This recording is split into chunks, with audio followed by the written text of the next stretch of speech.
Hi, this is Purnima Devi from SNSCT. In this class we discuss about the Prime Minister and his roles. So in this class we discuss about the President, his work and roles and responsibilities and powers which we are declared in the Indian Constitution. So as per the Indian Constitution, they follow the powers and responsibilities to the particular higher authorities. So the Prime Minister is a primary duty. So he protect the president is to preserve, protect and define the constitution and the law of India as made of the part of this oath. And the president is the common head of all independent constitutional entities.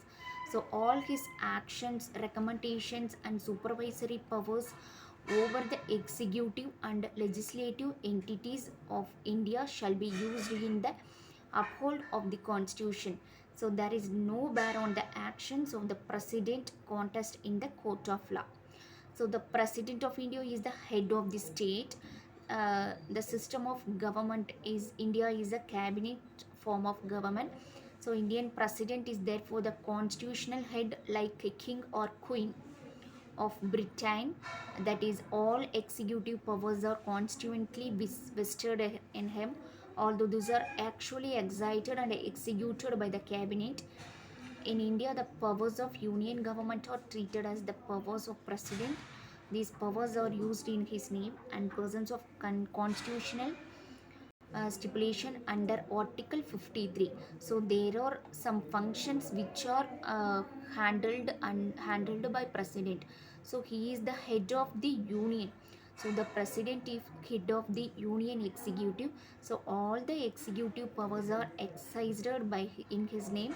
So the executive power of union to be exercised by president, and it is extended with respect to which the parliament has power to make laws and conclude treaty and agreement.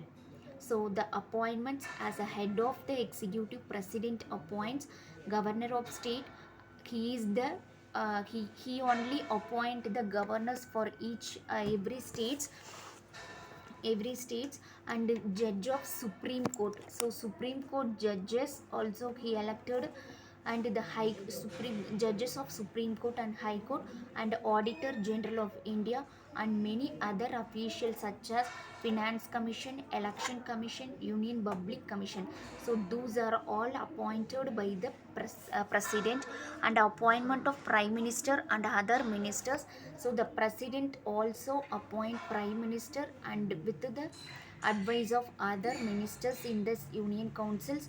So in all other appointments, presidents, the remaining ministers also appointed by the prime ministers. So and he also can ask to prove majority in Lok Sabha.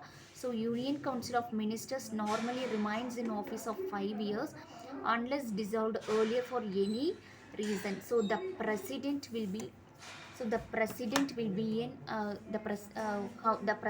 be elected by the ministries of union ministry councils, and he is the Indian citizen, and he must not be any legal parties. So must not be included any other political parties, and and he also the supreme commander. So the president is a supreme commander for the all the three forces.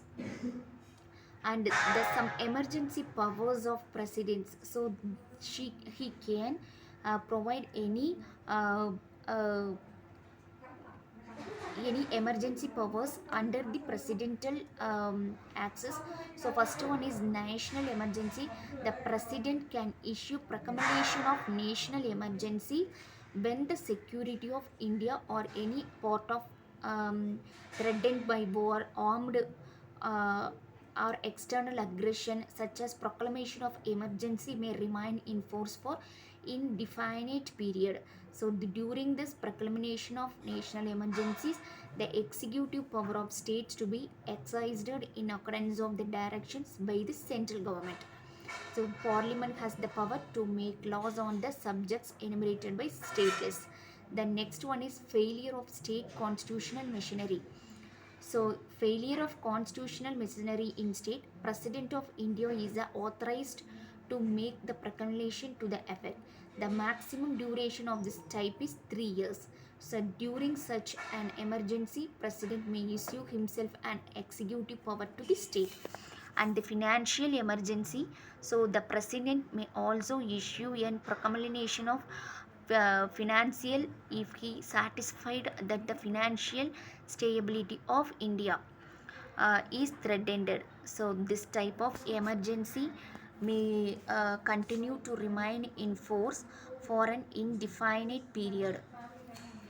So these are all the roles and responsibilities of president under the Indian constitution.